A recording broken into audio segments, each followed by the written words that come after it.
The sound of fabric tearing was louder than it should have been. For a second, the whole room went still. Eyes widened. Mouths hung open. The only sound was the quiet gasp that escaped from the girl in the front row, Emma Blake. Then, as if on cue, laughter exploded. Not the kind of laughter you hear during a comedy. No, this was sharp, cruel, the kind that stabs you right in the heart. It echoed off the classroom walls, bouncing like bullets. Emma stood frozen, her white blouse ripped down the back, the seam violently torn open by the boy behind her, Tyler Mason, the class clown turned predator. She didn't cry. She didn't run. She just stood there, every heartbeat pulsing through her cheeks, now bright red with embarrassment. Her arms stayed stiff at her sides, fists clenched. She looked straight ahead at the whiteboard, not daring to meet the eyes of her classmates. What made it worse, what made it unbearable, was that the teacher, Mr. Clarkson, was out of the room. A 5-minute bathroom break. And in those 5 minutes, Emma's world cracked open in front of 30 witnesses who chose silence, or worse, amusement. Tyler leaned back in his chair, grinning proudly like he'd just won a prize. His friends nudged each other, smirking. "Oops," he said with a smirk, twirling a pen like a trophy. Didn't know that cheap fabric would rip so easy. The betrayal wasn't just from him. It was from everyone. From the girl 2 rows back who had once partnered with Emma on a science project. From the guy who borrowed her notes every week. From her best friend, Mia, who sat 3 seats away and said nothing. Not a word. Not even a glance. Just silence. Emma gathered her books and walked out of the classroom.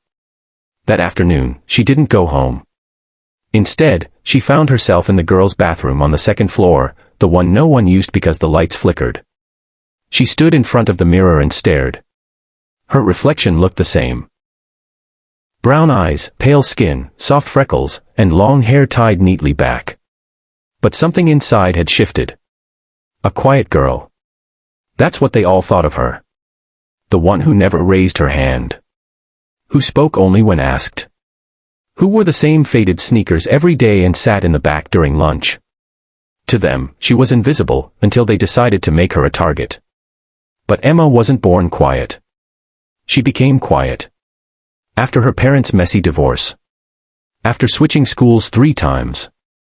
After years of being told by everyone around her to stay out of trouble and keep your head down. She had learned that silence was survival. But today proved something: silence didn't protect her. It only gave bullies more space. That night, she didn't eat dinner. She sat in her room and scrolled through old photos, back when she smiled, when she played soccer, when she laughed without worrying if someone would laugh at her. Then, she did something she hadn't done in years. She picked up her sketchpad. Emma had stopped drawing when her dad moved out. But now, she drew furiously, lines slashing the page like lightning bolts. She sketched her pain, her anger, her humiliation. And then, she began to draw her comeback. A plan formed. Not of revenge. But of response. Real, unapologetic response. Monday morning, she came to school early. She wore a black hoodie over a red tank top. Her hair, usually tied, fell freely around her shoulders. She looked different. Stronger. More awake. No one paid attention at first. But that would change. She walked into Mr. Clarkson's class with a folder in hand. She placed it on his desk before he could even greet her. "What's this?" he asked. "Proof," she said quietly. "I'd appreciate if you took it to the principal." Inside were screenshots. Security camera timestamps. Witness lists. Even a written statement from another student who had seen what Tyler did. Emma had spent the whole weekend piecing it together, her humiliation turned into evidence. The teacher flipped through the folder, stunned. "You documented this?" "I did. And I'm not staying quiet anymore."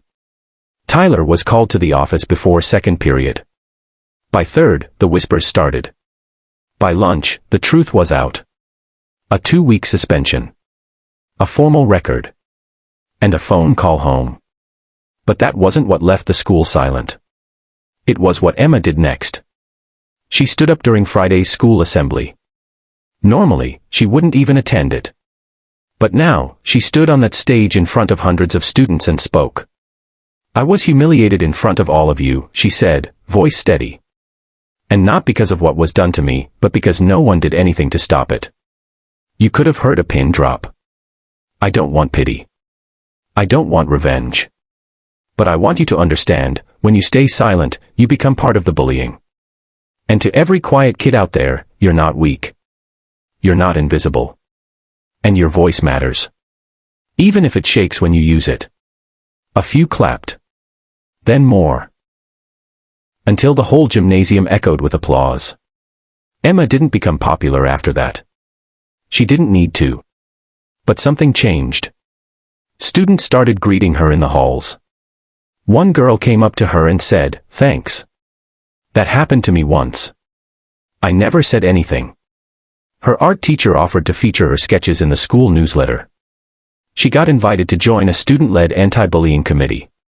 Mia apologized, honestly, tearfully, and Emma, after a long pause, forgave her. But most importantly, Emma found her voice again. Not just with words, but in her art, in her choices, in how she held her head high when walking into a room. She was still quiet. But now, she was powerful. The message? You don't have to shout to be heard. You don't have to fight back with fists to make a stand. Sometimes, the strongest thing you can do is speak, even when the world expects your silence. Because one voice can break the silence of 100 cowards. And when that voice is yours, the world can't help but listen.